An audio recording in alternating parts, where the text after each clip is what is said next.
Okay, so let's talk about it. I wanted to talk about relationship.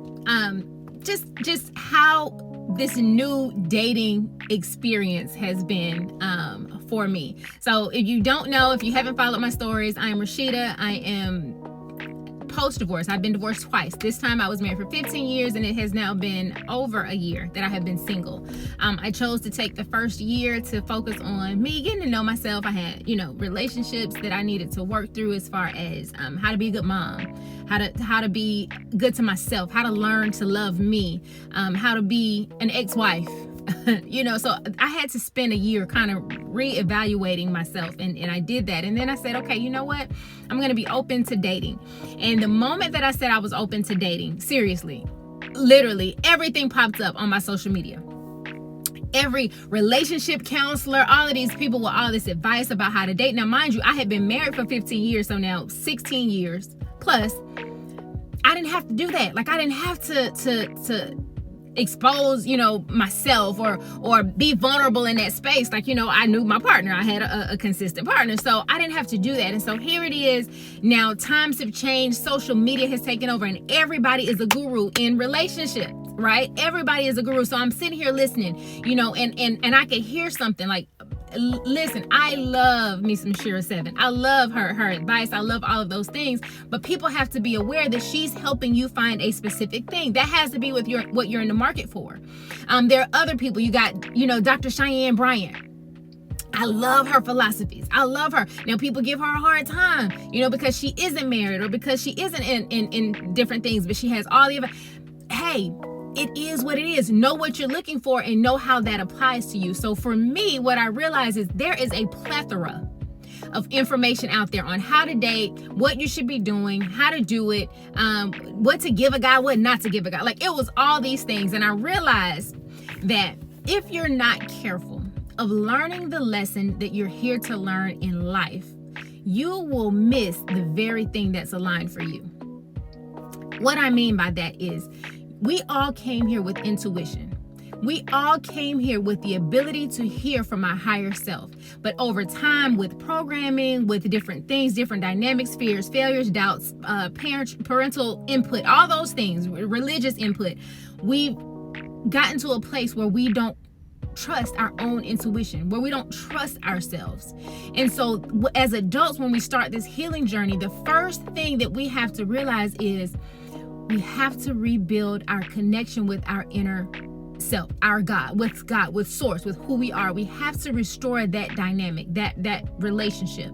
How to hear myself. How does my nervous system is going to speak? Do I have a regulated nervous system? Am I making this decision from a regulated place? My inner child, is my inner child healthy? Have I done the work to forgive the people who've caused me trauma, pain, whatever? So those are things that are important. And I realized that here, as I'm learning to date again, that it's hard. You want to listen because the information sounds so good. It sounds so good. But the reality is, I am who I am. I date based off of who I am. I give in a relationship based off of who I am. And even though I've had some painful situations, those situations were needed for me to get to this place. So if I go into dating thinking, I'm going to do this strategy, this has to work, this works, and this is how I do this, and this, then I'm doing the very opposite of what needs to happen in order for me to move on to my next best thing. The reality is, I have to learn to listen to my intuition. If there are 8 billion people on the planet, if there are 8 billion people, and let's just say it's even 4 billion men, 4 billion women, and everybody's heterosexual. I'm just saying, let's say that's the case. That means there are 4 billion methods of how a relationship could work, because what works for me may not work for you. What works for Shira may not work for Dr. Cheyenne. What works for Dr. Cheyenne may not work for me, right? But the reality is, I'm here to learn the lessons that I need to learn. So I'm going to have to flow in my most authentic, genuine state. And it may not align with somebody else's philosophy, but it aligns with who Rashidah is. And if it aligns with who Rashidah is, then Rashidah will align with the partner who absolutely adores Rashidah and her methods and her flaws and her perfections and her shortcomings, all of those things. I have to show up as my most authentic self. If I show up trying to live out the way that somebody else says I should, if I show up trying to guard and protect, then that means I'm giving a version of me that's not realistic. And so this person is going to fall in love with all of this, and this ain't who Rashidah is down the road. So now you done misled somebody, right? So I just wanted to pop in and throw that out there, that the part of healing in this 5D reality is that we have to learn to integrate our spiritual lessons and not be so caught up in following what somebody else says needs to be done. I'm living it out. I've learned to connect with my intuition. And I've learned to say and be honest with myself. Hey, intuition, am I listening to my intuition? Am I confused? Is this a like, you have to process all of those things. But the reality is I have to do what feels good to me. I have to do what feels true and authentic and genuine to me. And that's what I'm encouraging you to do. Find out how to hear your own voice, how to follow your own path, how to listen to your own inner child, how to know if your nervous system is regulated, because that's what's going to lead you into the lessons and the experiences that your soul chose to come here for. That's it. Follow what makes you flow, what makes you feel good. Follow now, hands down, if I'm in a situation where a nigga beating my ass, who do I need to consult to say get the hell out? Nobody. What I need to consult is, do I have enough money to kill this nigga? Is somebody gonna come get me out of jail?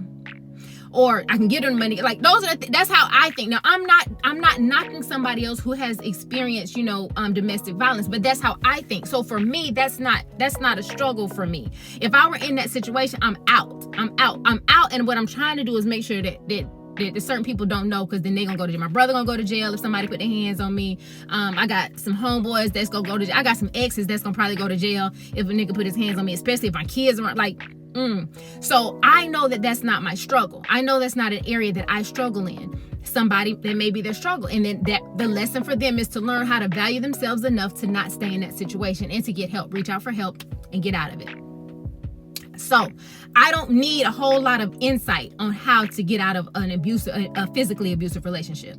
Emotional abuse. Have I experienced some things where I thought, yes, but I needed to experience it to learn how to love me, to learn how to hear me, to learn how to value me, and I did. So now when I go into another relationship, my worth is here. So I can deal with some stuff, but as soon as it don't feel good no more, as soon as I realize I'm out. And so I want us to get into the place of connecting with our intuition, connecting with ourselves, connecting with our higher selves. And yes, I still am not perfect. I'm a runner. My friends are joking. They say, put the track shoes up, because I'll run. That's a red flag.